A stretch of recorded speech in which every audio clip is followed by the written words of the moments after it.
Kumbe basi kwa namna ya pekee kabisa siku ya leo, mpendwa msikilizaji wangu, naomba nikualike uungane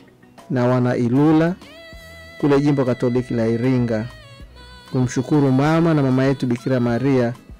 kwa kuwawezesha sasa kuisikiliza redio ya mama kupitia masafa yao mapya kabisa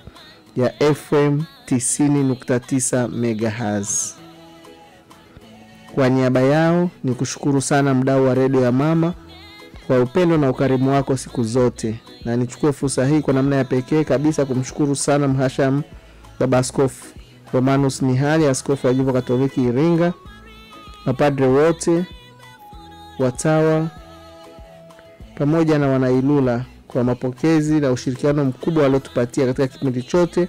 cha mchakato wa kufanikisha mradi huu. Kuwashwa kwa kituo cha Ilula kinatufanya sasa kuwa na jumla ya vituo 51 vya kurushia matangazo hapa Tanzania bara na visiwani, na safari hii bado inaendelea.